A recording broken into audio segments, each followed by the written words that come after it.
Ulang tahun suamiku. Aku pulang lebih awal dari perjalanan bisnisku. Dari celah pintu yang tertutup rapat, terdengar suaranya yang dengan bangga berceloteh di hadapan keluarga mertuaku. Aku punya simpanan di luar, dan dia tidak akan pernah tahu. Tanpa membuat keributan, aku diam-diam menelepon ibuku. Bu, tolong bangkrutkan keluarga itu. Penerbangan dari Singapura ke Jakarta mendarat 30 menit lebih awal dari jadwal di Bandara Internasional Soekarno-Hatta. Aku diam-diam bersyukur pada angin buritan yang memberiku sedikit waktu ekstra, dan sebuah senyum puas terukir di wajahku. Di dalam tas tanganku, tersimpan hadiah ulang tahun untuk suamiku, Baskara. Sebuah jam tangan edisi terbatas yang berhasil kudapatkan dengan mengerahkan seluruh koneksiku, 3 tahun pernikahan. Perasaan kami masih sama seperti pertama kali bertemu. Setidaknya, saat itu aku masih percaya begitu. Membayangkan betapa terkejut dan senangnya dia saat melihatku pulang tiba-tiba, hatiku dipenuhi perasaan hangat dan manis. Mobil keluarga yang familiar sudah menunggu di bandara. Pak Agus, sopir kami, menyambutku dengan ramah. Ibu Citra sudah tiba? Pak Baskara bilang ibu akan tiba tepat waktu. Ternyata ibu datang lebih awal. Aku mengangguk dan memintanya untuk mengemudi perlahan. Aku ingin menyimpan kejutan ini sampai detik terakhir. Semakin dekat dengan rumah mewah kami di kawasan Menteng, jantungku berdebar semakin kencang. Rumah ini, setiap batu batanya, setiap sudut tamannya, adalah hasil pilihan dan jerih payah kami berdua. Simbol cinta, dan masa depan kami, masa depan yang selalu kulukis dengan warna-warna paling cerah. Saat mobil berhenti di depan gerbang, aku memberi isyarat pada Pak Agus untuk tidak membunyikan klakson. Aku ingin masuk diam-diam seperti angin, lalu memeluknya dari belakang. Pintu depan tidak terkunci, hanya sedikit terbuka. Perasaan aneh mulai merayap. Ibu mertuaku, Ibu Ratih, biasanya adalah orang yang paling teliti. Beliau tidak pernah lupa mengunci pintu setiap kali keluar masuk. Aku mendorong pintu pelan-pelan dan melangkah masuk.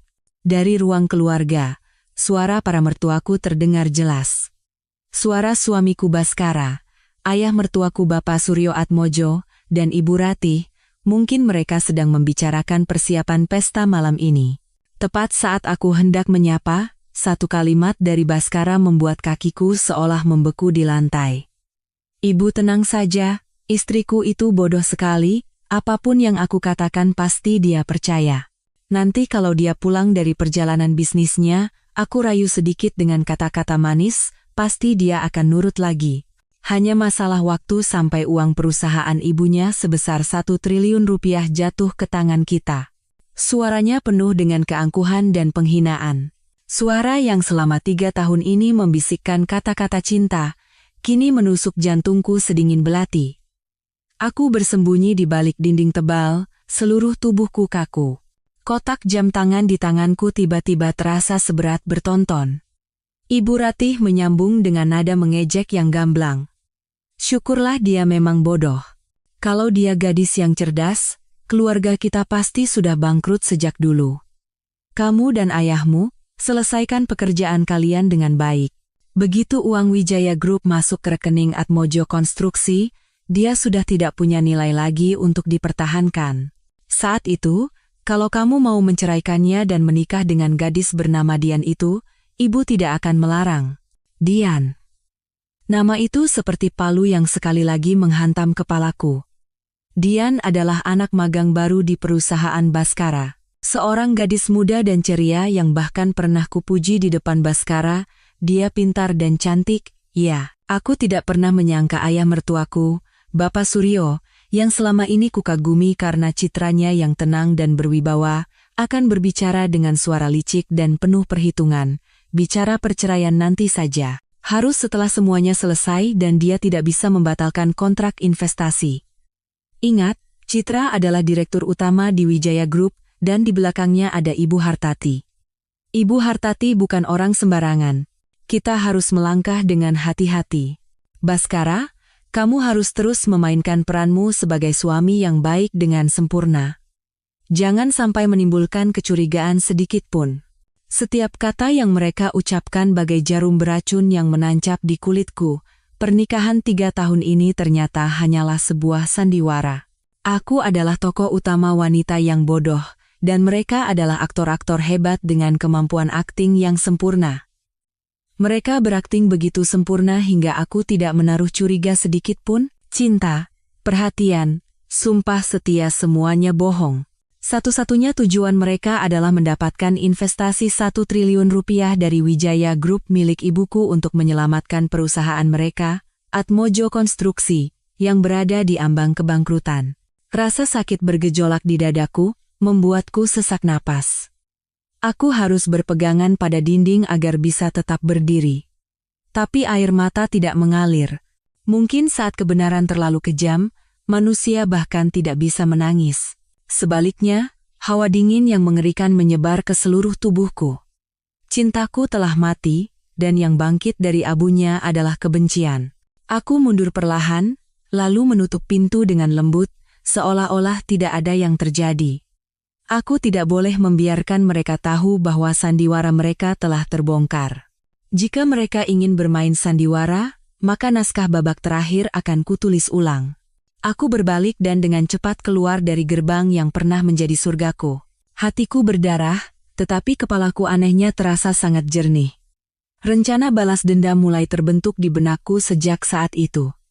Aku memanggil taksi dan memintanya untuk membawaku ke sebuah hotel di pusat kota. Aku butuh ruang yang tenang untuk diriku sendiri, untuk menata segalanya. Duduk di dalam mobil, aku memandangi pemandangan Jakarta yang berlalu di luar jendela. Jalanan, dan pepohonan yang familiar, yang selalu kulewati. Tapi kenapa hari ini semuanya terasa begitu asing? Duniaku hancur hanya dalam beberapa menit. Pria yang kucintai, keluarga yang sangat kuhormati, semuanya adalah penipu. Masuk ke kamar hotel, aku mengunci pintu dan menjatuhkan diri ke sofa yang empuk. Keheningan menyelimutiku. Aku tidak menangis, tidak berteriak. Hanya menatap kosong ke udara. Kenangan 3 tahun terakhir berkelebat seperti film dalam gerak lambat. Hari ketika Baskara melamarku di atas kapal pesiar di Teluk Jakarta. Tatapan matanya saat itu tampak begitu tulus. Di hari pernikahan, di hadapan kedua keluarga, dia bersumpah akan mencintai dan menjagaku seumur hidup. Perjalanan yang kami lalui bersama, makan malam, bisikan-bisikan manis, semuanya palsu. Mereka menganggapku sebagai domba gemuk, dengan sabar menggemukkanku sambil menunggu hari untuk menyembelihku. Semakin kupikirkan, rasa sakit di dadaku berubah menjadi api kebencian yang membara. Mereka menginjak-injak cintaku dan membuatku terlihat seperti orang bodoh. Mereka menginginkan 1 triliun rupiah. Akan kutunjukkan pada mereka apa akibatnya jika meremehkan seorang Citra Anindita. Aku bukan wanita lemah yang mudah hancur. Aku adalah putri dari Ibu Hartati Wijoyo, wanita yang membangun Wijaya Group dari nol. Darah kuat ibuku mengalir di nadiku. Aku mengambil ponselku dan menekan nomor ibuku. Begitu nada sambung berbunyi sekali, suara ibuku yang seperti biasa, lembut namun berwibawa, terdengar. "Citra, nak, sudah sampai?" Suara ibu membuat hidungku perih, tapi aku segera menenangkan diri. Ini bukan waktunya untuk menjadi lemah. Aku menarik napas dalam-dalam dan berusaha menjaga suaraku setenang mungkin. "Bu, aku sudah sampai. Sekarang aku sedang ada urusan mendadak di luar." "Bu, dengarkan aku baik-baik. Segera perintahkan untuk membatalkan seluruh investasi 1 triliun rupiah yang akan diberikan kepada Atmojo Konstruksi milik Bapak Suryo. Sekarang juga, jangan tunda sedetik pun." Hening sejenak di seberang telepon. Ibuku adalah wanita yang cerdas dan tajam. Melihatku berbicara dengan nada setegas ini, beliau pasti sudah menduga ada sesuatu yang mengerikan telah terjadi. Tanpa bertanya alasannya, ibuku hanya berkata dengan 1 kalimat tegas, "Baik, akan ibu urus segera." 1 kalimat dari ibu itu seolah mengangkat sedikit beban berat yang menekan hatiku. Aku tahu ibuku tidak akan mengecewakanku. Beliau telah puluhan tahun berkecimpung di dunia bisnis. Menghadapi orang-orang seperti keluarga Baskara adalah hal yang mudah bagi beliau. Dan lagi, "Bu," aku melanjutkan, suaraku menjadi beberapa tingkat lebih dingin. Mulai sekarang, semua urusan yang berkaitan denganku dan keluarga itu, biarkan aku yang menanganinya sendiri. Aku butuh bantuan ibu, tapi keputusan ada di tanganku. Aku ingin membuat mereka membayar perbuatan mereka dengan tanganku sendiri. Kali ini, ibuku terdiam lebih lama. Aku bisa membayangkan raut wajahnya yang mengerutkan kening karena khawatir padaku, namun pada akhirnya, ibuku menghormati keputusan putrinya. Baiklah, lakukan apa yang menurutmu benar. Ibu akan selalu ada di belakangmu. Setelah menutup telepon, aku merasakan kekuatan baru mengalir di tubuhku. Rasa sakit itu masih ada, tetapi tidak lagi melumpuhkanku. Itu telah menjadi bahan bakarku. Dari daftar kontak, aku mencari nama yang familiar. Bimo Nugroho, pengacara. Bimo adalah pengacara pribadiku sekaligus sahabat terbaikku sejak kuliah. Saat ini, dia adalah satu-satunya orang yang bisa kupercaya sepenuhnya. Aku menekan tombol panggil. Suara Bimo di seberang sana terdengar ceria seperti biasa. Wah, Putri Mahkota Wijaya Group sudah kembali ke tanah air? Bawa oleh-oleh apa nih buat rakyat jelata? Bimo, tolong aku. Suaraku serius, tanpa nada bercanda sedikit pun. Bimo segera merasakan ada yang tidak beres. Kamu di mana? Ada apa? Aku kirim alamatnya. Bisa kamu datang sekarang? Ini sangat mendesak. Oke. 15 menit lagi aku sampai. Setelah menutup telepon, aku masuk ke kamar mandi dan mengisi bak mandi dengan air dingin. Aku harus membersihkan semua perasaan kotor yang telah disiramkan oleh keluarga Baskara padaku. Melihat pantulan diriku di cermin, mataku merah meski tanpa air mata, wajahku pucat, tetapi tatapanku bersinar tajam. Wanita lemah yang mabuk cinta palsu telah mati. Kini, yang berdiri di depan cermin adalah orang yang sama sekali berbeda, yang bersiap untuk perang tanpa ampun. 15 menit kemudian, Bimo tiba. Begitu melihat keadaanku, dia tidak bisa menyembunyikan raut khawatirnya. Dia duduk di kursi di seberangku dan bertanya dengan suara lembut, sebenarnya ada apa? Wajahmu pucat sekali. Tanpa basa-basi, aku menceritakan semuanya kepada Bimo, dari saat aku pulang ke rumah dengan hati yang gembira, hingga percakapan kejam yang kudengar dari ruang keluarga. Aku bercerita dengan tenang dan jelas, seolah-olah menceritakan kisah orang lain, tanpa emosi, tanpa melewatkan satu detail pun. Hanya kedua tanganku yang saling bertaut erat yang mengkhianati gejolak batinku. Setelah selesai mendengar ceritaku, Bimo terdiam untuk waktu yang lama. Wajahnya yang biasanya jenaka menjadi kaku, dan matanya memancarkan kemarahan. Dengan gerakan terkendali, dia memukul meja pelan. Bajingan. Mereka lebih buruk dari binatang. Beraninya mereka menipumu. Kemarahan Bimo terasa seperti obat yang menenangkanku. Setidaknya, aku masih punya satu teman sejati di sisiku. Sekarang bukan waktunya untuk marah, Bimo. Aku butuh bantuanmu. Katakan saja, apapun itu, jawab Bimo tanpa ragu. Selidiki tentang anak magang bernama Dian itu. Aku ingin tahu segalanya tentang dia. Latar belakang keluarganya, masa lalunya, sejak kapan hubungannya dengan Baskara dimulai. Semuanya, sedetail mungkin, kataku dengan suara sedingin es, dan juga kondisi keuangan Atmojo Konstruksi. Status utangnya, proyek-proyek yang merugi. Aku mau laporan yang paling lengkap. Bimo langsung mengangguk. Itu tidak sulit. Aku akan segera menyuruh orangku. Tapi kamu, apa rencanamu? Apa kamu akan langsung menceraikannya dan membuat keluarga itu jadi gelandangan? Aku menggelengkan kepala. Dengan senyum pahit dan dingin. Kalau hanya sesederhana itu, hukumannya terlalu ringan. Mereka telah membodohiku selama 3 tahun. Aku juga harus membuat mereka merasakan bagaimana rasanya. Aku akan terus memainkan peranku sebagai istri yang manis dan penuh kasih. Aku akan berakting bersama mereka sampai babak terakhir sandiwara ini. Bimo menatapku dengan sorot mata penuh simpati. Citra, apa itu tidak akan terlalu berat untukmu? Setiap hari harus berhadapan dengan orang yang telah mengkhianatimu dan berpura-pura mencintainya. Aku khawatir kamu tidak akan sanggup. Jangan khawatir, kataku dengan tegas. Saat cinta berakhir, yang tersisa hanyalah akal sehat. Kamu urus saja bagianmu.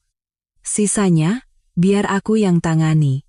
Setelah Bimo pergi, aku menghabiskan waktu sekitar 1 jam lagi untuk menenangkan diri. Aku menelepon ke rumah dan memberitahu asisten rumah tangga bahwa aku ada pertemuan mendadak dengan rekan bisnis penting dari Singapura dan akan pulang larut malam. Aku juga berpesan agar pesta ulang tahun Baskara disiapkan seperti biasa.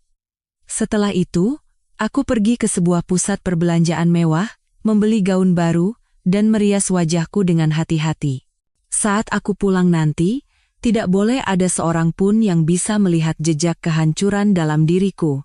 Pukul 8 malam, aku mengendarai mobil menuju rumah.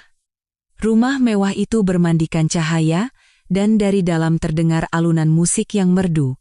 Aku menarik napas dalam-dalam, lalu melangkah masuk dengan mengenakan topeng sempurna seorang istri yang bahagia. Begitu melihatku, Baskara langsung berlari menghampiri dengan pura-pura memasang wajah khawatir. "Sayang, kamu baru datang?" "Aku khawatir sekali, teleponku tidak kamu angkat." "Kamu dari mana saja?" Aku tersenyum manis dan melingkarkan lenganku di lehernya. Sebuah tindakan yang kini terasa menjijikkan.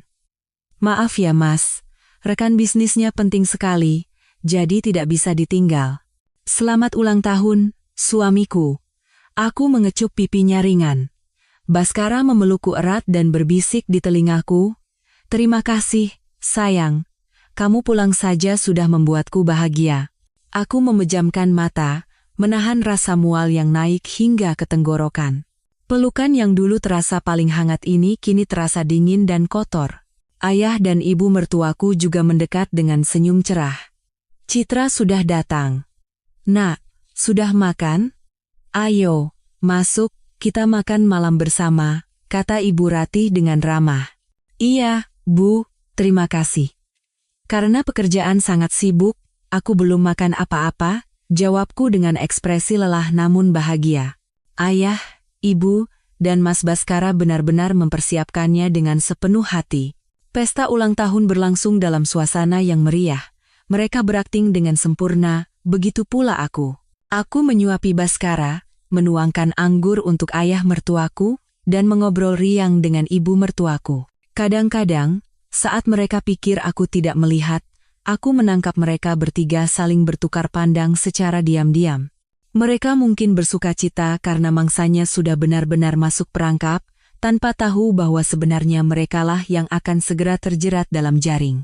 Malam itu, berbaring di samping sang pengkhianat, mendengarkan napasnya yang teratur, aku mematangkan rencana balas dendamku dengan lebih jelas di dalam kepala.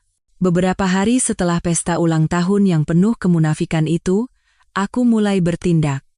Aku butuh alasan yang masuk akal untuk muncul di Atmojo Konstruksi. Untuk melihat langsung situasinya dan memberikan peringatan kepada beberapa orang. Setelah menerima laporan awal dari Bimo tentang kondisi keuangan Atmojo Konstruksi yang parah, sebuah ide muncul. Saat sarapan pagi itu, aku menatap Baskara dan berkata dengan nada khawatir, "Mas, akhir-akhir ini kamu kelihatannya lelah sekali, berangkat pagi, pulang malam. Apa ada proyek penting di kantor?" Mendengar itu, mata Baskara berbinar, tetapi dia berusaha bersikap rendah hati. "Ah, cuma proyek biasa, kok. Tapi karena masih tahap awal, pekerjaannya agak banyak dan harus diawasi dengan teliti. Aku ingin sedikit membantumu," kataku sambil menatap lurus ke matanya. "Boleh tidak hari ini aku main ke kantormu?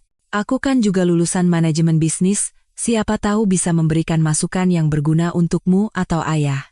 Lagi pula, ibu juga sering bertanya tentang perkembangan investasi, jadi aku harus melihat-lihat dulu agar bisa melapor pada ibu."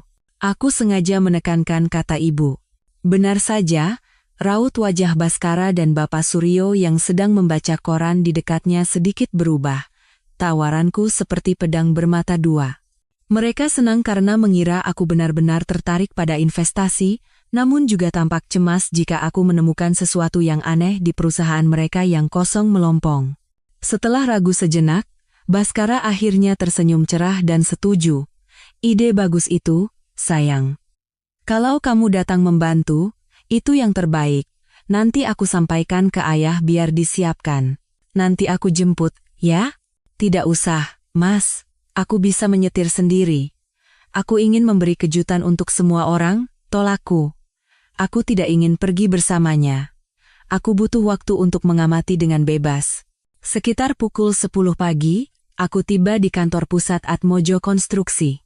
Gedungnya cukup tua, terletak di lokasi yang tidak terlalu strategis, sama sekali tidak sepadan dengan proyek triliunan yang mereka gembar-gemborkan. Begitu memasuki lobi, kehadiranku langsung menarik perhatian para karyawan. Tentu saja semua orang tahu bahwa aku adalah istri wakil direktur dan angsa yang akan segera menetaskan telur emas untuk perusahaan. Baskara dan Bapak Suryo bergegas turun dari lantai atas untuk menyambutku. Ada ketegangan yang canggung di wajah keduanya. "Sayang, kamu sudah datang? Kenapa tidak telepon dulu?" kata Baskara. "Kan aku sudah bilang mau memberi kejutan," kataku sambil tersenyum cerah dan menggandeng lengannya. "Selamat pagi, Ayah. Ini pertama kalinya saya datang ke kantor, mohon maaf kalau nanti saya berbuat salah." Bapak Suryo tertawa. "Hahaha, bicara apa kamu ini? Kita ini kan satu keluarga. Kamu datang saja sudah merupakan suatu kehormatan. Ayo, biar ayah dan Baskara ajak kamu keliling kantor." Mereka membawaku berkeliling ke setiap departemen. Dari luar, semuanya tampak berjalan normal, tetapi dengan pengalaman manajerialku, aku bisa dengan mudah melihat bahwa cara kerja para karyawan tidak sistematis dan kurang profesional. Suasana di sini terasa berat dan lesu, tidak ada sedikit pun semangat perusahaan yang sedang berkembang. Saat melewati tim administrasi, aku tidak sengaja melihat Dian. Dia sedang duduk di mejanya, dan begitu melihatku bersama Baskara, wajahnya berubah pucat lalu dia buru-buru menunduk, pura-pura sibuk. Aku menghentikan langkahku, tersenyum dan menoleh ke arah Baskara. "Mas, karyawan magang itu sepertinya tidak asing, ya? Seperti pernah lihat di mana?" Baskara tersentak, raut paniknya terlihat jelas. "Ah, tidak. Kamu salah lihat mungkin. Dia cuma karyawan baru di kantor." Aku tidak mempedulikan ekspresi Baskara dan langsung berjalan ke meja Dian. Aku menatap papan nama di mejanya dan membacanya dengan suara keras dan jelas. "Dian Lestari." Ah, benar juga. Dulu Mas pernah memuji anak ini pintar dan cantik, kan? Aku berkata pada Baskara, tetapi tatapanku terpaku pada Dian. Dia gemetar, wajahnya pucat pasi tanpa sisa darah, dan tidak berani mengangkat kepala untuk menatapku. Aku tahu, kehadiranku di sini sebagai istri Baskara sudah menjadi peringatan yang cukup kuat baginya. Aku ingin menanamkan rasa takut di hatinya, agar dia sadar di mana posisinya. Setelah itu, aku masuk ke ruang rapat dan mendengarkan presentasi proyek baru dari Bapak Suryo dan Baskara. Mereka memaparkan angka-angka yang dipoles dengan indah di atas kertas dan rencana-rencana besar yang tidak realistis.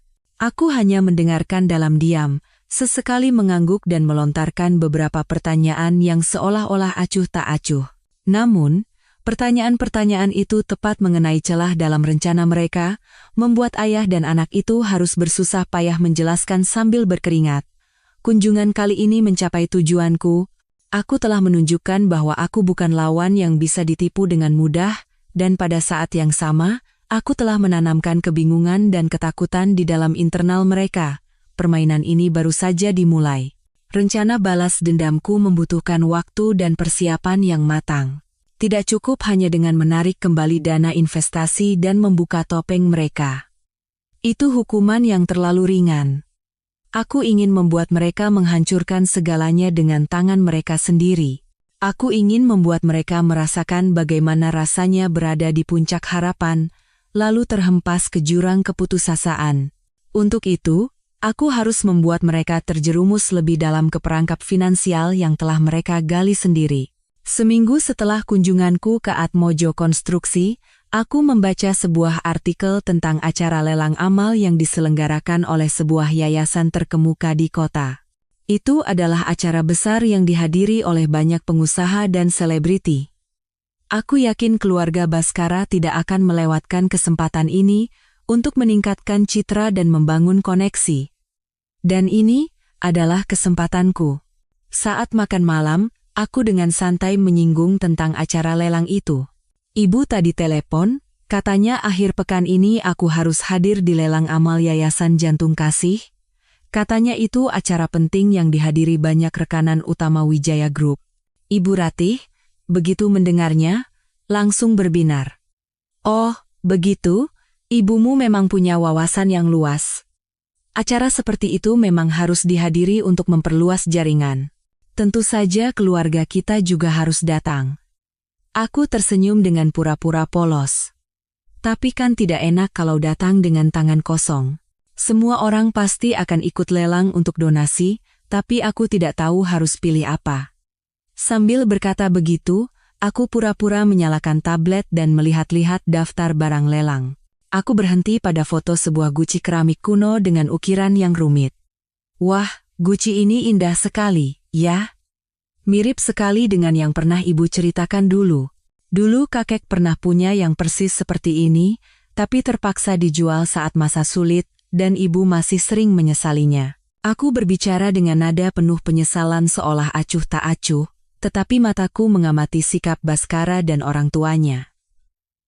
Benar saja, mereka langsung saling memandang dengan tatapan penuh arti. Aku tahu ikan telah memakan umpannya. Mengambil hati pemilik Wijaya Group, yaitu ibu mertua mereka, adalah hal yang paling mereka dambakan saat ini. Selama beberapa hari berikutnya, aku tidak lagi menyinggung tentang guci itu, tetapi aku tahu Baskara pasti sudah menyuruh orang untuk mencari tahu. Suatu hari, dia pulang dengan wajah gembira dan berkata padaku, "Sayang, aku sudah cari tahu, guci itu ternyata barang antik yang sangat langka. Asal-usulnya juga jelas.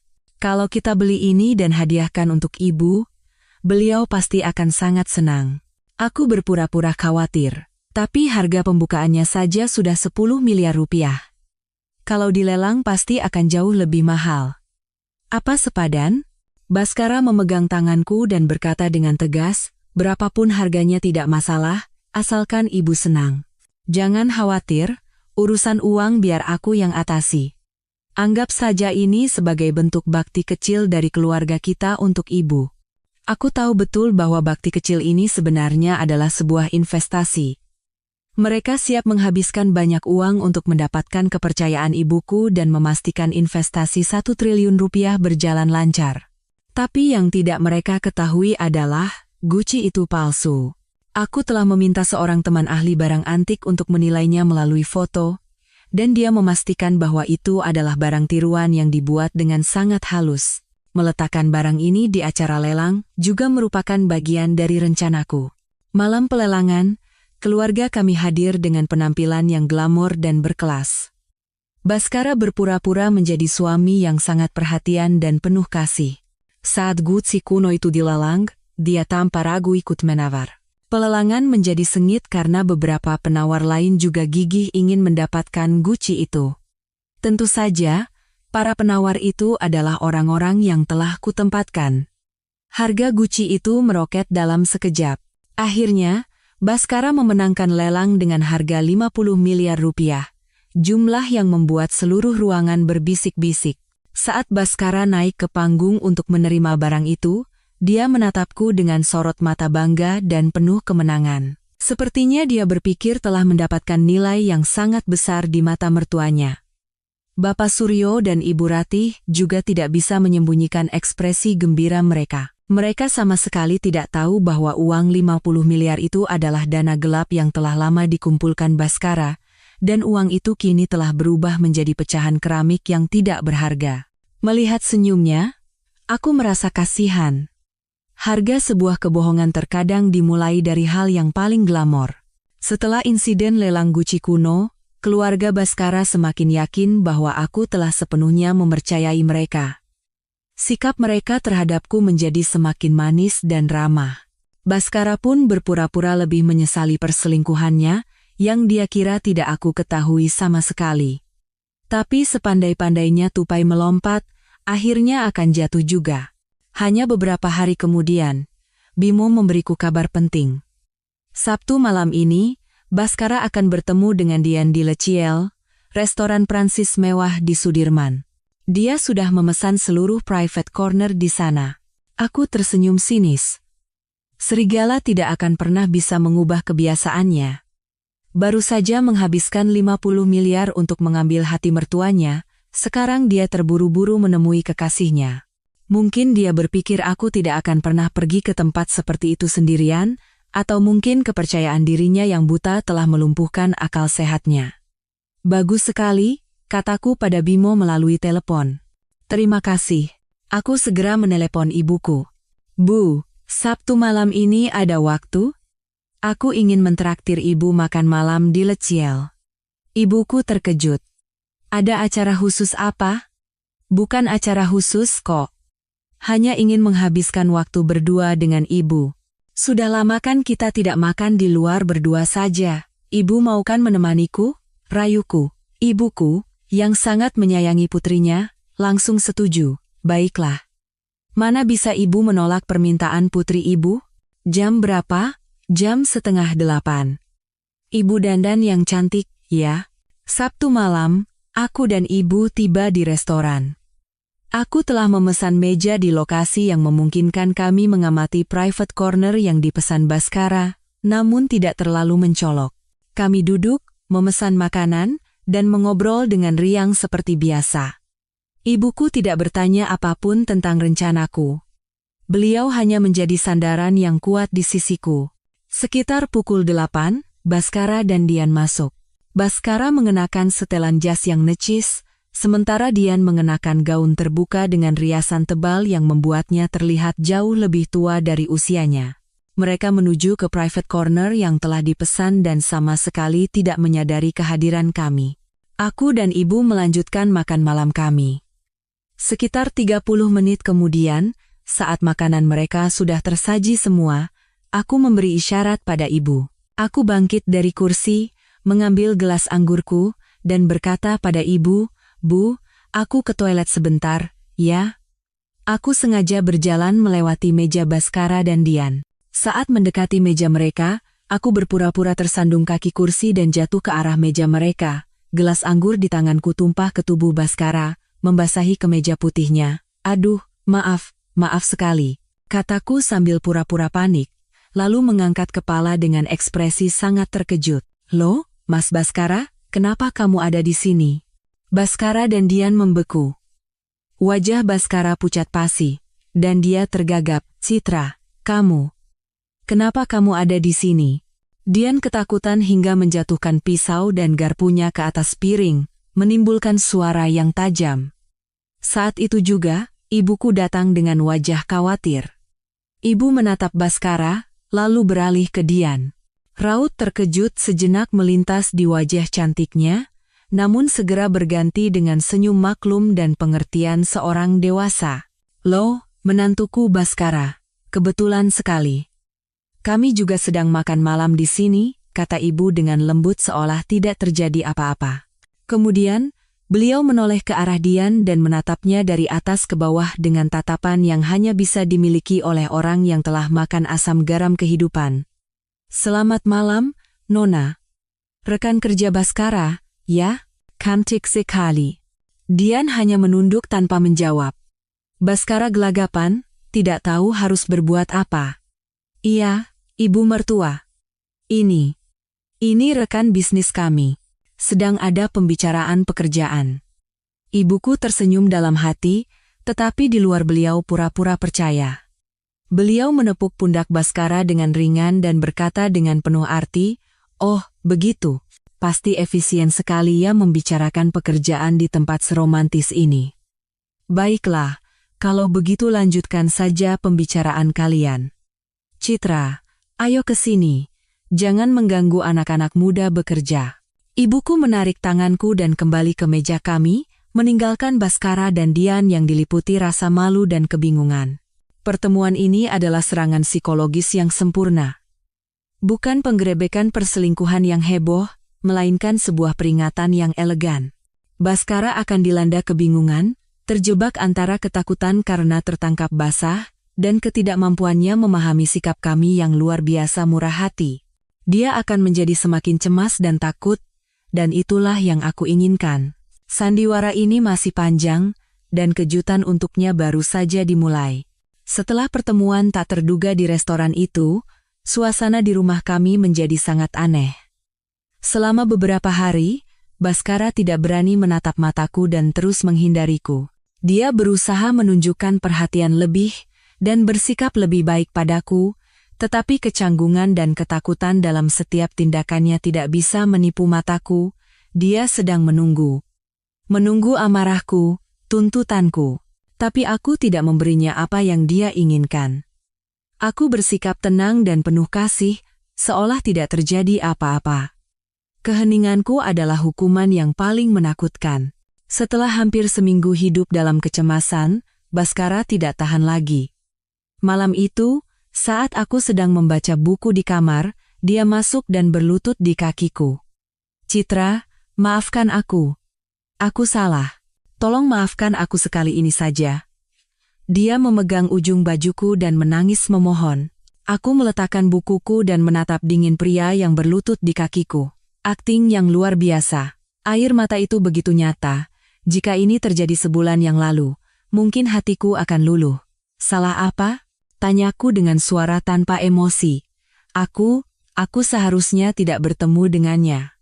Tapi itu benar-benar karena urusan pekerjaan, Citra. Tidak ada apa-apa di antara kami. Hanya rekan bisnis. Tolong percaya padaku. Dia masih berusaha mengelak. Aku tertawa sinis. Tawa yang penuh cemoohan. "Rekan bisnis? Kamu pikir aku anak umur 3 tahun?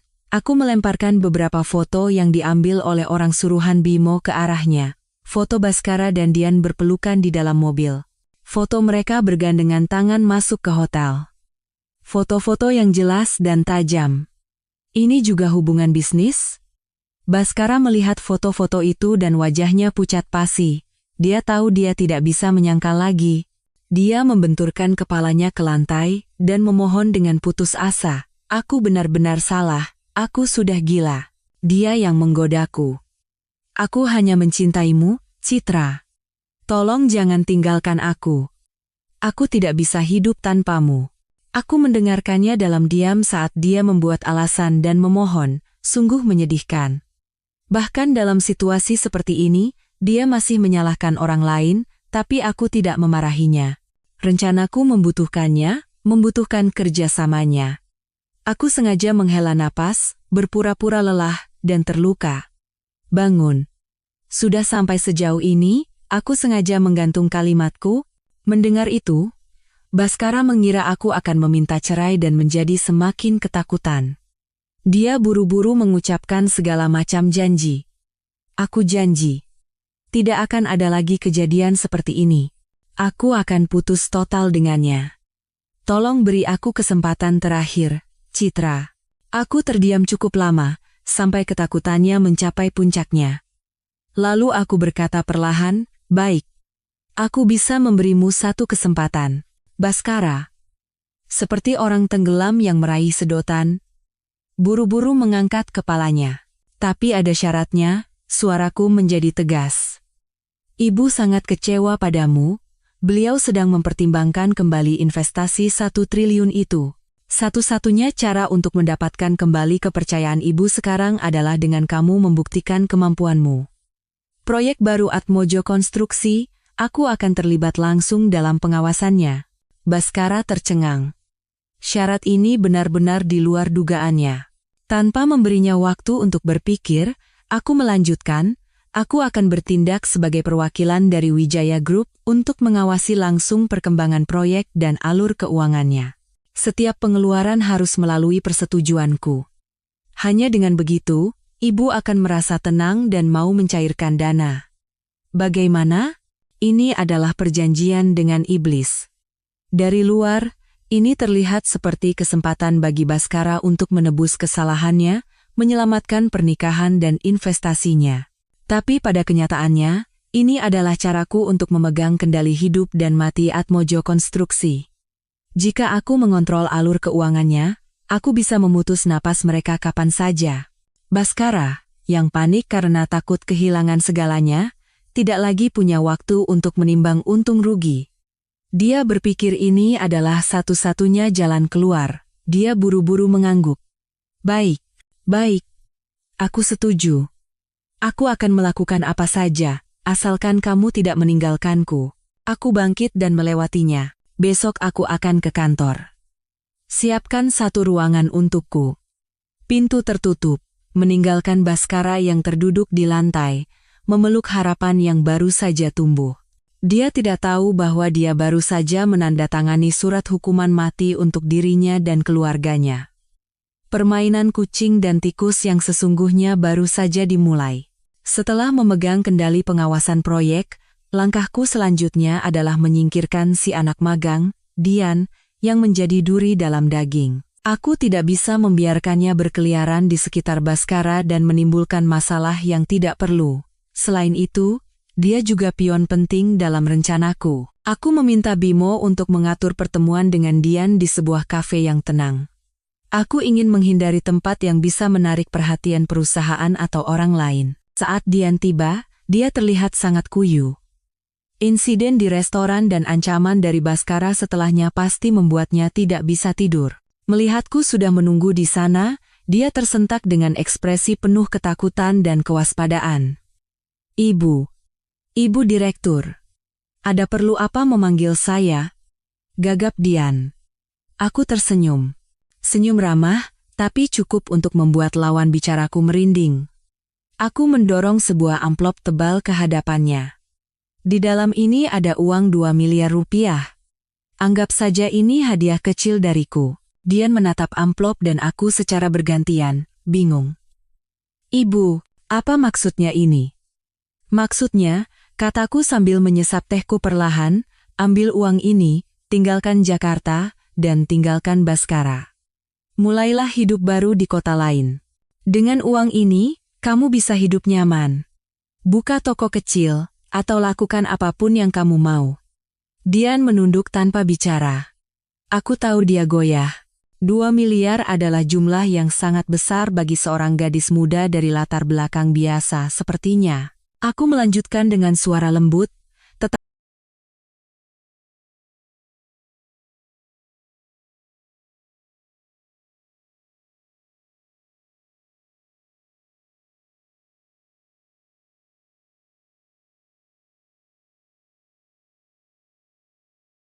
tapi setiap kata adalah pisau yang mengiris harga dirinya. Kamu masih muda dan cantik. Kenapa menyia-nyiakan masa mudamu untuk pria beristri? Apa kamu pikir Baskara benar-benar mencintaimu? Buang pikiran naif itu. Yang dia inginkan darimu hanyalah kesegaran dan tubuhmu. Begitu dia bosan, kamu tidak akan punya apa-apa lagi. Saat itu, kamu akan kehilangan masa mudamu, dan hanya menyisakan label sebagai wanita simpanan perusak rumah tangga orang. Apa itu sepadan? Kata-kataku tepat menusuk ketakutan terdalam di hati Dian. Dia mulai gemetar. Tapi Mas Baskara bilang dia akan menceraikan istrinya dan menikah denganku, kata Dian. Suaranya lemah, lebih seperti menghibur diri sendiri daripada keyakinan. Aku tertawa terbahak-bahak, tawa yang penuh cemoohan. Menceraikanku dan menikah denganmu? Apa kamu tahu bahwa keluarganya terlilit utang dan hidup dari belas kasihan keluargaku? Apa menurutmu dia akan meninggalkan istri yang bisa memberinya 1 triliun rupiah demi menikah denganmu, seorang anak magang yang tidak punya apa-apa? Sadarlah, Nona. Aku bangkit dan menyampirkan tas tanganku di bahu. Aku beri kamu waktu 3 hari untuk berpikir. 3 hari lagi, jika kamu setuju, datang ke alamat ini untuk mengambil surat kontrak kerja. Aku akan carikan kamu pekerjaan bagus dengan gaji tinggi di Surabaya. Jika kamu menolak, jangan salahkan aku jika aku bertindak kejam. Aku sengaja menggantung kalimat terakhirku, membiarkannya membayangkan sendiri konsekuensinya. Aku tahu, untuk orang serakah dan penakut seperti Dian, pilihannya sudah jelas. Sesuai dugaanku, 2 hari kemudian Dian menghubungiku. Dia setuju untuk mengambil uang itu dan pergi. Transaksi berlangsung cepat dan diam-diam. Melihat Dian mengambil uang dan menghilang dari hidupku, aku tidak merasa senang atau menang. Hanya merasa kasihan pada wanita bodoh yang menjadikan dirinya komoditas untuk diperdagangkan. Tapi itu adalah jalan yang dia pilih sendiri. Aku hanya memberinya tawaran yang tidak bisa dia tolak. Satu rintangan telah disingkirkan. Kini aku bisa fokus sepenuhnya pada target utamaku, keluarga Baskara. Setelah menyelesaikan masalah Dian, aku memulai tugasku sebagai pengawas di Atmojo Konstruksi. Aku diberi ruang kantor pribadi tepat di sebelah kantor Baskara. Setiap hari aku datang tepat waktu dan menuntut agar semua dokumen, kontrak, dan laporan keuangan diserahkan kepadaku. Kehadiranku seperti bayangan yang menekan seluruh perusahaan. Ayah dan anak itu, di luar tersenyum dan kooperatif, tetapi aku tahu mereka sangat gelisah. Mereka harus menyembunyikan defisit dan proyek-proyek yang merugi, sambil menghadapi pengawasanku yang ketat. Dalam proses ini, aku menemukan banyak sekali praktik akuntansi kreatif dan penggelapan pajak yang mereka lakukan. Semua bukti diam-diam kusalin dan kukirim ke Bimo untuk disimpan. Jaring itu perlahan-lahan menyempit, tapi aku masih butuh satu pukulan terakhir. Pukulan fatal yang akan membuat mereka tidak bisa bangkit lagi. Dan saat itulah, sebuah insiden tak terduga terjadi dan memberiku ide yang berani. Bimo menelepon dengan berita mengejutkan. "Citra, ada kabar penting. Gadis bernama Dian itu hamil." Aku membeku. "Apa? Kamu yakin?" "Yakin. Orangku melihatnya beberapa kali keluar masuk klinik kandungan swasta. Setelah dicek, ternyata kandungannya sudah sekitar 8 minggu. 8 minggu. Aku menghitung dalam hati. Itu terjadi sebelum aku pergi perjalanan bisnis ke Singapura. Setelah menutup telepon, otakku berputar cepat. Sebuah rencana gila, namun sempurna, muncul di benakku. Jika Dian bisa hamil, kenapa aku tidak? Aku segera bertindak. Aku punya seorang teman dokter yang sangat kupercaya, yang bekerja di sebuah rumah sakit swasta besar. Aku menemuinya dan menjelaskan rencanaku. Awalnya dia menolak keras, menganggapnya terlalu berisiko dan tidak etis. Tapi setelah mendengar seluruh ceritaku, kemarahannya mengalahkan etika profesinya. Dia setuju membantuku dengan syarat aku menjamin tidak akan ada kerugian bagi pihak rumah sakit. Dengan bantuan teman dokterku, aku mendapatkan foto USG palsu dan buku kesehatan ibu. Di sana tertulis dengan jelas, kehamilan 12 minggu, janin berkembang normal. Angka 12 minggu itu telah kuperhitungkan dengan cermat. Jika aku hamil 12 minggu, maka waktu pembuahannya akan tumpang tindih persis dengan saat aku berada di Singapura. Artinya, Baskara tidak mungkin menjadi ayah dari anak itu. Aku ingin menanamkan kebingungan dan kecurigaan ekstrem di benaknya. Apakah dia akan mengira aku telah mengkhianatinya? Ataukah dia akan rela menjadi ayah tiri demi anak di perut Dian dan investasi 1 triliun rupiah? Sandiwara ini pasti akan sangat menarik. Malam itu, aku pulang ke rumah dengan ekspresi lelah namun tidak bisa menyembunyikan kebahagiaan. Saat makan malam, aku sengaja menjatuhkan sumpitku. Saat membungkuk untuk mengambilnya, aku sedikit meringis dan memegangi perutku. Ibu mertuaku yang jeli segera bertanya, "Loh, Citra, kenapa? Kamu tidak enak badan?" Aku mengangkat kepala dan tersenyum malu-malu, "Tidak apa-apa, Bu. Mungkin hanya sedikit lelah akhir-akhir ini." Baskara juga bertanya dengan cemas, "Kamu sakit apa? Ayo kita ke dokter."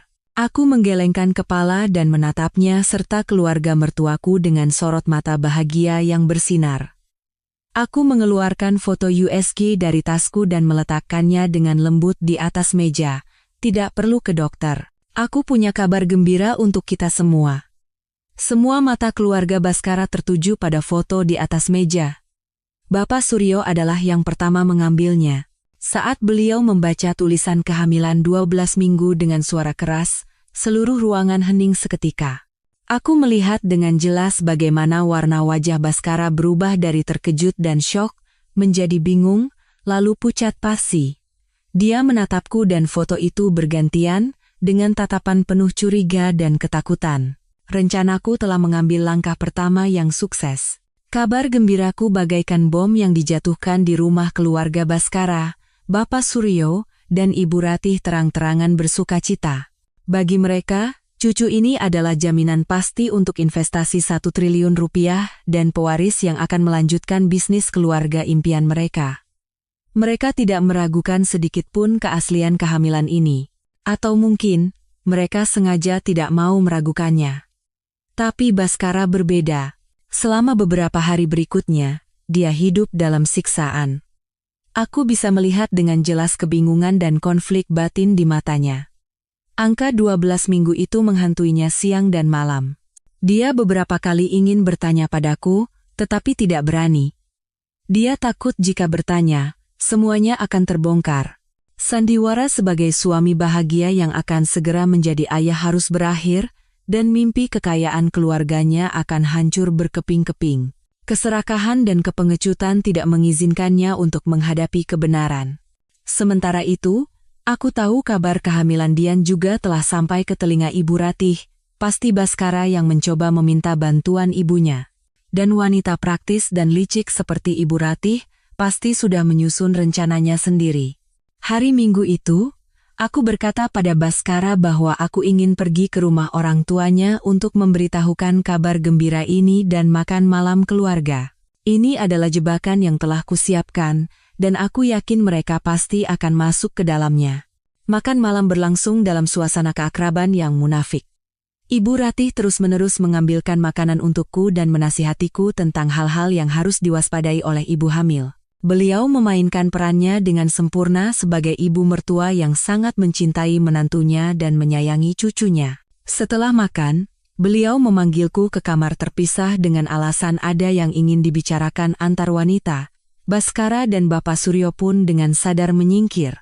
Di kamar tidurnya yang mewah namun dingin, Ibu Ratih memegang tanganku dan berkata dengan suara hati-hati dan penuh simpati, "Citra, Ibu tahu akhir-akhir ini kamu banyak pikiran. Ibu tahu semua yang dilakukan Baskara di luar sana." Aku berpura-pura terkejut dan berkaca-kaca. "Ibu tahu?" Beliau menghela napas dan menepuk-nepuk tanganku. "Ibu ini kan ibunya, mana mungkin tidak tahu sifatnya? Laki-laki itu memang begitu, kadang-kadang suka melirik keluar. Tapi yang penting, di hatinya hanya ada kamu dan anak kalian. Lihat, sekarang dia sudah menyesal dan kembali padamu. Kamu kan berhati lapang, jadi maafkanlah dia." Aku menunduk dalam diam, memainkan peran sebagai istri yang terluka namun pemaaf dengan sempurna. Melihatku begitu, Ibu Ratih langsung ke pokok permasalahan. Dan soal gadis bernama Dian itu. Sebenarnya dia juga kasihan. Bertindak tanpa berpikir, dan sekarang dia mengandung darah daging keluarga kita. Beliau berhenti sejenak, mengamati reaksiku. Melihatku tidak bereaksi, beliau melanjutkan dengan suara yang lebih tidak tahu malu. "Ibu sudah pikirkan masak-masak. Bagaimanapun juga, anak itu kan cucu ibu juga, kasihan kalau digugurkan. Jadi, bagaimana kalau begini? Kamu kan sebentar lagi juga akan melahirkan, sekalian saja, katakan pada semua orang kalau kamu hamil kembar. Nanti setelah anak itu lahir, kita ambil dan kita besarkan. Kamu yang akan menjadi ibunya. Dengan begini, nama baik keluarga terjaga, dan kita tidak kehilangan darah daging kita. Bagaimana menurutmu?" Saat mendengar kata-kata itu, rasa mual naik hingga ke tenggorokan. Bagaimana bisa ada wanita tak tahu malu seperti ini di dunia? Bagaimana bisa dia dengan entengnya menyuruh menantunya untuk membesarkan anak haram suaminya? Dia menganggapku apa? Mesin pembuat anak? Alat untuk melegalkan kesalahan putranya? Meskipun aku sudah mempersiapkan diri, aku tetap merasa jijik dan merinding melihat wujud aslinya. Tapi senyum tersungging di bibirku. Aku telah menyalakan fungsi rekam di ponsel yang kusimpan di tas tanganku. Seluruh percakapan ini, setiap kata tidak manusiawinya, terekam dengan jelas. Aku menatapnya dan berkata dengan suara polos, "Jadi maksud ibu, saya harus membesarkan kedua anak itu? Apa saya akan sanggup, Bu?" Ibu Ratih, melihatku tidak menolak keras, tampak gembira seolah menemukan emas. Beliau buru-buru berkata, "Jangan khawatir, nanti ibu carikan asisten rumah tangga. Kamu hanya perlu menjadi ibu mereka secara nama. Baskara juga akan berterima kasih padamu, dan seluruh keluarga kita akan berutang budi padamu. Pikirkan baik-baik, ini jalan terbaik untuk semua orang. Baik, Bu. Akan saya pikirkan lagi, jawabku dengan suara patuh. Keluar dari rumah mertuaku, aku memegang rekaman berharga itu. Ini adalah bukti yang tak terbantahkan, dan belati yang akan memberikan pukulan terakhir pada kehormatan keluarga mereka. Semuanya telah siap untuk babak final. Setelah percakapan dengan ibu mertuaku, aku kembali dengan perasaan jijik sekaligus puas. File rekaman di ponselku adalah kartu trufku, bukti terkuat dari ketidaktahuan malu keluarga mereka. Kini semuanya berjalan sesuai dengan jalur yang telah kurencanakan. Kehamilan palsuku dan kehamilan asli Dian menjadi obat bius yang kuat, membuat keluarga Baskara benar-benar kehilangan akal sehat. Mereka percaya bahwa mereka akan segera mendapatkan segalanya, dana investasi raksasa untuk membangkitkan perusahaan mereka, dan tidak hanya satu, tapi dua pewaris sekaligus. Keyakinan ini membuat mereka lengah dan gegabah. Keesokan harinya, ibuku, Ibu Hartati Wijoyo, mengirimkan surat kontrak investasi yang baru ke Atmojo Konstruksi. Ini adalah kontrak yang telah kutulis ulang dengan sangat cermat bersama Bimo. Dari luar, syarat-syaratnya terlihat jauh lebih menarik dan menguntungkan daripada kontrak sebelumnya, seperti pembagian keuntungan dan dukungan teknis. Namun, di dalamnya tersembunyi klausul hukum yang sangat mengikat dan jebakan finansial yang licik, yang bisa membuat mereka kehilangan segalanya hanya dengan sedikit kesalahan. Biasanya, Bapak Suryo, yang memiliki sedikit pengalaman bisnis, akan meninjaunya dengan sangat hati-hati. Tapi sekarang, kepalanya dipenuhi dengan fantasi tentang masa depan cerah yang akan segera datang. Ditambah lagi, dengan aku yang sedang hamil dan secara langsung mengawasi perusahaan, mereka sepenuhnya percaya bahwa ini hanyalah formalitas belaka. Bapak Suryo dan Baskara menandatangani kontrak itu tanpa ragu sedikit pun. Saat pena Bapak Suryo menyentuh kertas, aku tahu nasib Atmojo Konstruksi telah ditentukan.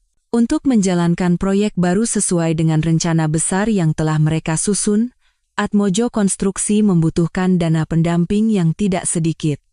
Namun, perusahaan mereka sudah lama hanya tinggal cangkang.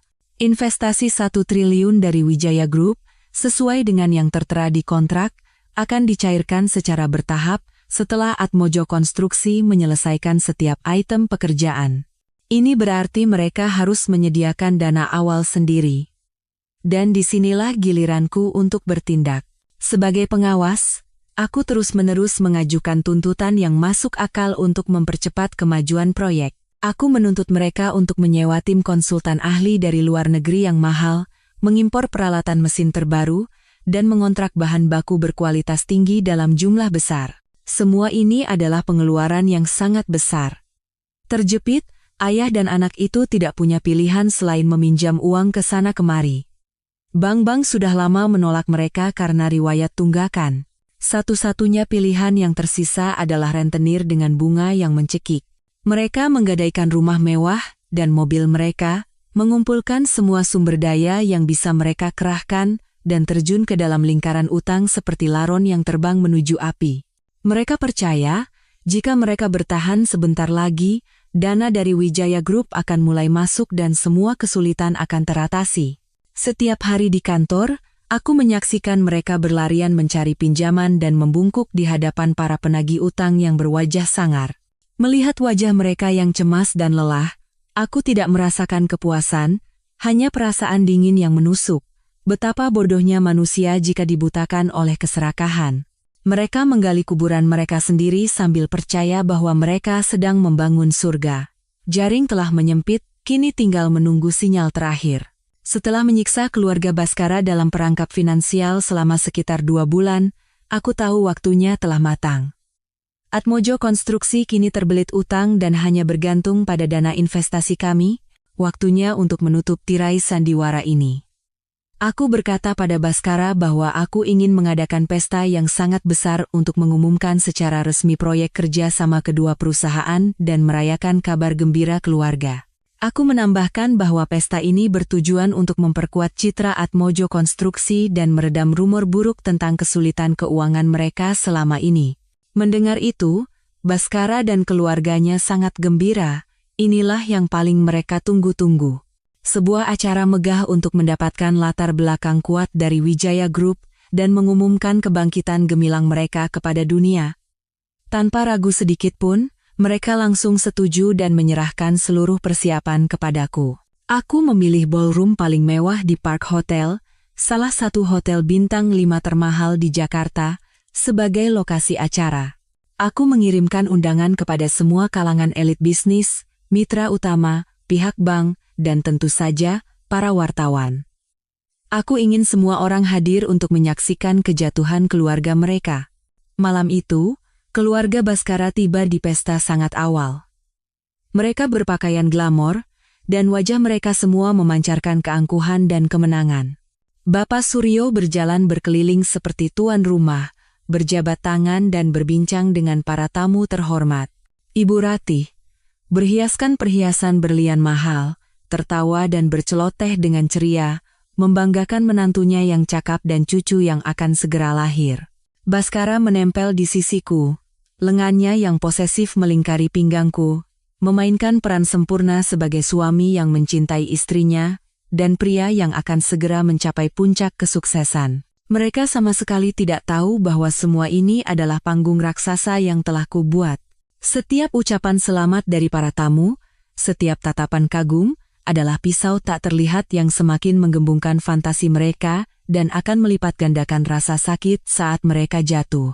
Aku berdiri di pusat perhatian, mengenakan gaun malam berwarna merah menyala, menyapa orang-orang dengan senyuman. Gaun itu dirancang untuk menutupi perutku yang rata dengan cerdik. Aku memandangi suamiku dan keluarganya yang mabuk dalam kemuliaan palsu. Tidak ada gejolak apapun di hatiku.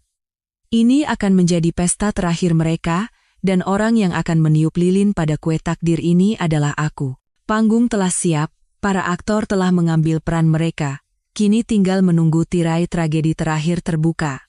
Saat pesta mencapai puncaknya, alunan musik merdu tiba-tiba berhenti. Semua lampu di ballroom padam, hanya menyisakan satu sorotan lampu yang tertuju padaku di atas panggung. Semua mata tertuju padaku saat aku berjalan ke podium untuk memberikan pidato, udara menjadi sunyi senyap. Keluarga Baskara menatapku dengan sorot mata bangga, mengira aku akan segera memuji keluarga mereka dan mengumumkan proyek spektakuler itu. Aku tersenyum. Senyum yang sangat cerah, tetapi tanpa kehangatan sedikit pun. Aku meraih mikrofon, dan suaraku yang jernih menggema di seluruh ruangan. Selamat malam para tamu terhormat, terima kasih telah hadir untuk berbagi kebahagiaan keluarga kami. Saya Citra Anindita, Direktur Utama Wijaya Group, dan istri dari Bapak Baskara Putra Atmojo. Aku berhenti sejenak dan menatap ke arah Baskara. Dia memberiku senyum penyemangat. Aku kembali menatap para hadirin. Hari ini adalah hari yang sangat istimewa. Saya berdiri di sini untuk menceritakan kepada Anda semua beberapa kebenaran. Sambil berkata begitu, aku memberi isyarat pada tim teknis. Di layar besar di belakangku, bukannya video proyek, yang diputar adalah sebuah file rekaman suara. Ibu tenang saja. Istriku itu bodoh sekali, apapun yang aku katakan pasti dia percaya. Itu adalah suara Baskara yang penuh keangkuhan. Suara yang sama yang kudengar dari celah pintu hari itu, ruangan mulai bergemuruh. Senyum membeku di wajah Baskara dan keluarganya. Mereka membeku, tidak mengerti apa yang sedang terjadi. Begitu rekaman pertama selesai, rekaman kedua langsung menyusul. Kali ini, suara Ibu Ratih. Katakan pada semua orang kalau kamu hamil kembar. Nanti setelah anak itu lahir, kita ambil dan kita besarkan. Kamu yang akan menjadi ibunya. Saat itu, ballroom benar-benar dilanda syok. Orang-orang mulai berbisik, dan tatapan kaget, jijik, serta kasihan tertuju pada keluarga mereka yang telah membeku seperti patung. Aku menunggu hingga kekacauan sedikit mereda, lalu melanjutkan dengan suara tegas. Para tamu sekalian, selama 3 tahun terakhir, saya telah hidup dalam sebuah sandiwara yang dirancang dengan rumit. Mereka mendekati saya dan menikahi saya hanya untuk satu tujuan, 1 triliun rupiah dari Wijaya Group. Mereka menganggap saya bodoh, alat yang mudah dimanfaatkan. Aku menatap lurus ke arah Baskara yang pucat dan gemetar. Suami yang saya cintai dengan tulus, dia berselingkuh dan menipu saya bersama keluarganya. Lalu aku berbalik ke arah Ibu Ratih.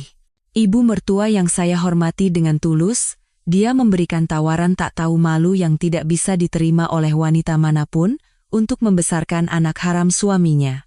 Aku meletakkan tangan di perutku, yang semua orang yakini sedang mengandung kehidupan kecil. Dan anak ini, kataku dengan suara pilu, anak ini juga hanyalah bagian dari rencana balas dendam saya. Saya tidak hamil. Desahan kaget yang luar biasa terdengar dari seluruh ruangan, tetapi kejutan tidak berhenti di situ. Dan mengenai anak wanita itu, lanjutku dengan tatapan setajam belati, Bapak Baskara Putra, saya beritahu Anda. Anak itu juga bukan anak Anda. Dia telah mengakui segalanya kepada saya sebelum dia pergi. Anda hanyalah salah satu dari sekian banyak mesin ATM-nya. Pada saat yang sama, di tempat lain, ibuku mengadakan konferensi pers darurat. Semua bukti penipuan akuntansi, penggelapan pajak, dan semua kebusukan Atmojo Konstruksi diungkapkan ke seluruh media. Sandiwara telah berakhir. Semua kebenaran terungkap telanjang di bawah sorotan lampu panggung.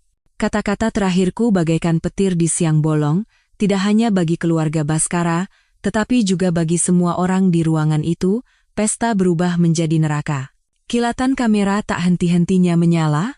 Para wartawan saling mendorong untuk mendapatkan foto paling sensasional dari keluarga yang sedang runtuh itu. Ibu Ratih tidak sanggup menahan syok dan pingsan di tempat. Baskara berdiri seperti batu, menatapku dengan mata kosong sambil menggumamkan kata-kata tak berarti. Tapi yang pertama kali tumbang adalah Bapak Suryo. Menghadapi berita bahwa semua kebusukan perusahaannya telah terungkap dan kebenaran yang memalukan secara bersamaan, dia memegangi dadanya, wajahnya membiru, lalu ambruk ke lantai. Serangan jantung, jeritan dan suara panggilan ambulans terdengar riuh. Pesta yang glamor itu berakhir dengan pemandangan yang tragis dan kacau. Aku berdiri di atas panggung, mengamati semuanya dalam diam. Tidak ada sedikit pun rasa puas di hatiku. Hanya kekosongan yang dingin menusuk. Balas dendam telah selesai, tetapi rasanya pahit. Hanya dalam semalam, kerajaan yang dibangun keluarga mereka di atas kebohongan hancur berkeping-keping. Keesokan paginya, semua surat kabar utama dipenuhi dengan skandal korupsi Atmojo Konstruksi, dan saham mereka anjlok tanpa dasar, menjadi kertas tak berharga. Hanya dalam beberapa jam, bank-bank dan terutama para rentenir serentak datang menagih utang. Rumah mewah, mobil, properti semuanya disita. Mereka yang hidup mewah, dalam sekejap menjadi gelandangan. Keluarga Baskara hancur berantakan. Bapak Suryo selamat dari krisis, tetapi lumpuh separuh badan dan tidak bisa bangkit dari tempat tidur. Ibu Ratih, setelah sadar, menjadi seperti orang gila, setiap hari menangis dan berteriak, mengutuk Baskara. Baskara, yang tadinya seorang wakil direktur yang gagah, kini menjadi pengangguran yang terlilit utang, menghadapi masa depan yang suram. Dia harus membawa orang tuanya pindah ke sebuah kamar kontrakan sempit dan kumuh di lingkungan padat penduduk. Kejatuhan itu begitu cepat dan kejam. Itulah harga dari keserakahan dan kebohongan mereka. Aku telah mendapatkan keadilanku, tetapi luka di hatiku mungkin tidak akan pernah sembuh sepenuhnya. Beberapa hari setelah pesta takdir itu, ketika segalanya sudah sedikit tenang, aku memutuskan untuk pergi ke rumah sakit. Bukan untuk menjenguk Bapak Suryo, melainkan untuk menyelesaikan peran terakhirku di depan publik. Aku perlu menunjukkan citra seorang wanita yang, meskipun dikhianati, tetap menunjukkan belas kasihan, citra korban yang berkelas. Ini sangat penting bagi citraku dan Wijaya Group. Aku mengenakan pakaian sederhana, riasan tipis, dan membawa sekeranjang buah. Dikelilingi oleh beberapa wartawan yang sengaja kubocorkan informasinya, aku masuk ke rumah sakit. Aku langsung menuju ke kamar Bapak Suryo. Di sana, hanya ada Baskara sendirian. Wajahnya kuyu, janggutnya tidak terurus, pakaiannya lusuh. Penampilannya sungguh menyedihkan. Melihatku masuk, dia tersentak dan menatapku dengan mata yang bercampur antara amarah dan ketakutan. Aku tidak menatapnya, hanya meletakkan keranjang buah dengan tenang di atas meja.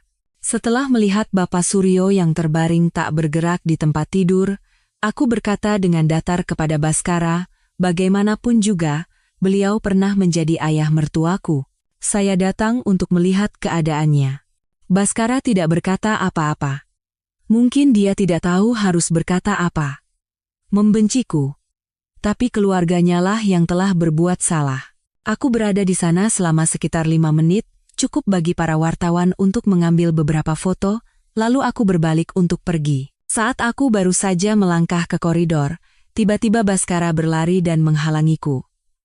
Di tengah koridor rumah sakit, dia tiba-tiba berlutut di kakiku dan mulai menangis dengan pilu. Citra, tolong selamatkan keluarga kami.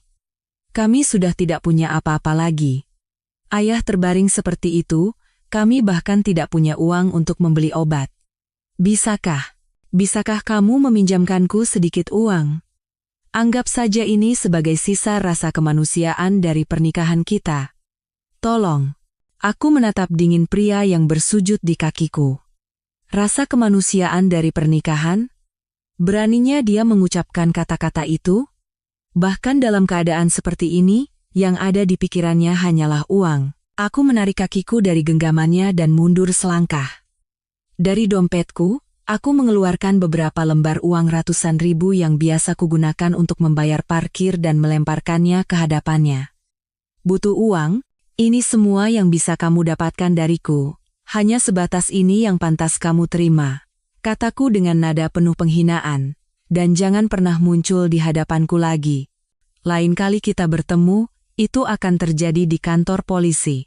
Setelah berkata begitu, aku berjalan pergi tanpa menoleh ke belakang. Dari belakangku, terdengar suara tangisan Baskara yang bercampur antara amarah dan keputusasaan. Sandiwara itu benar-benar telah berakhir. Setelah perceraian dan semua proses hukum selesai, hidupku perlahan kembali normal. Aku menyibukkan diri dengan pekerjaan untuk melupakan kenangan pahit. Di bawah kepemimpinanku dan ibu, Wijaya Group tumbuh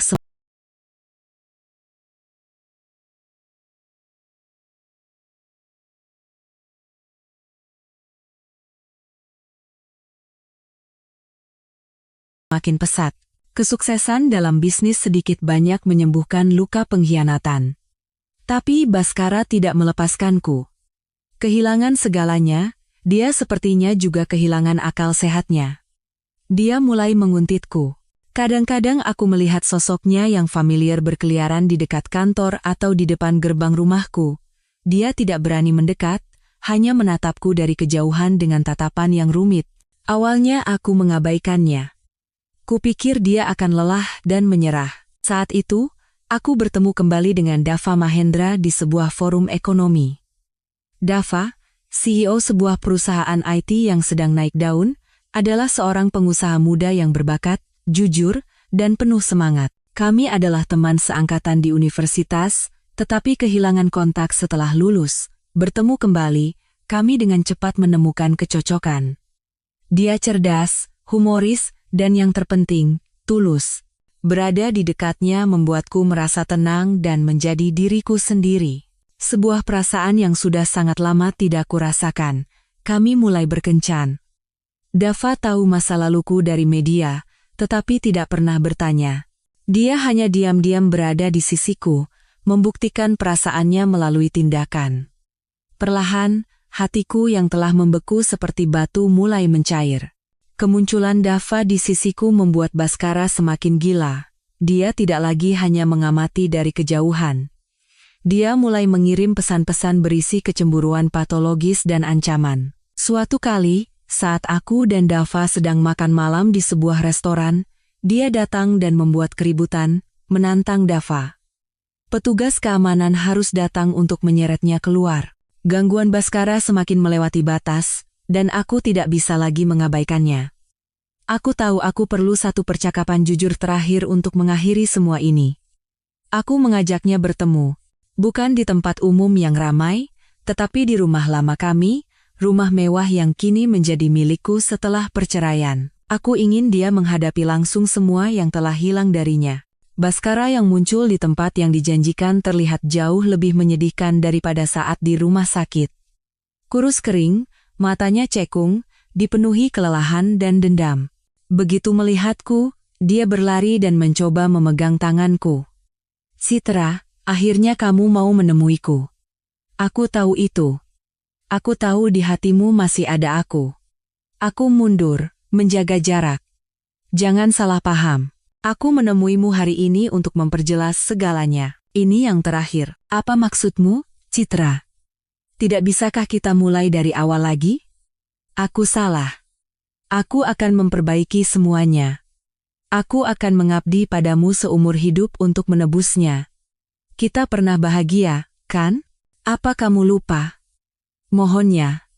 Aku tertawa. Tawa yang dingin. "Bahagia? Kebahagiaan yang kamu maksud itu dibangun di atas kebohongan dan penipuan. Bapak Baskara Putra, apa kamu tahu kenapa kamu gagal begitu menyedihkan?" Baskara menatapku dengan ekspresi bingung. "Karena kamu terlalu bodoh dan sombong," suaraku menajam. "Kamu pikir aku tidak tahu apa-apa, bahwa aku akan mudah tertipu, tapi kamu salah. Sejak aku kembali dari Singapura, semuanya adalah rencanaku. Guci kuno palsu, pertemuan di restoran, surat kontrak investasi, kehamilan palsu, semuanya adalah rekayasaku." Aku menceritakan semua rencanaku kepadanya, tanpa melewatkan satu detail pun. Aku ingin dia tahu bahwa dia tidak pernah menjadi pemenang, dia hanyalah boneka dalam sandiwara yang aku sutradarai. Semakin dia mendengarkan, warna wajah Baskara berubah dari harapan menjadi kaget, lalu menjadi ngeri dan putus asa. Dia mundur, menatapku seolah-olah aku adalah monster. "Tidak, tidak mungkin. Kamu menipuku?" "Benar," kataku tegas. "Aku hanya mengembalikan caramu padamu. Kamu telah memberiku pelajaran bahwa aku tidak boleh mempercayai siapapun di dunia ini. Sekarang semuanya sudah berakhir. Pergi dari hidupku. Jika kamu terus menguntit atau menggangguku, file rekaman ini akan pergi ke kantor polisi." Aku mengangkat ponselku. Di layarnya, ada file rekaman pesan-pesan ancaman yang dia kirimkan padaku. Cukup bukti untuk mengirimnya ke penjara selama beberapa tahun. Baskara menatap ponselku dan aku secara bergantian. Sisa-sisa kemauan dan harga dirinya hancur total. Dia terduduk di lantai, menangis tanpa suara. Seorang pria yang telah kehilangan segalanya, keluarga, bisnis, cinta, dan harga diri. Sandiwara itu benar-benar telah berakhir. Setelah konfrontasi terakhir itu, Baskara benar-benar menghilang dari hidupku, tidak ada lagi penguntitan, tidak ada lagi pesan-pesan gangguan. Kebenaran kejam yang kukatakan telah menghancurkannya sepenuhnya. Beberapa waktu kemudian, aku membaca sebuah artikel kecil di surat kabar. Berita bahwa Bapak Suryo, setelah perawatan panjang, sudah bisa duduk dan berbicara. Hal pertama yang dia lakukan adalah mengirim surat permintaan maaf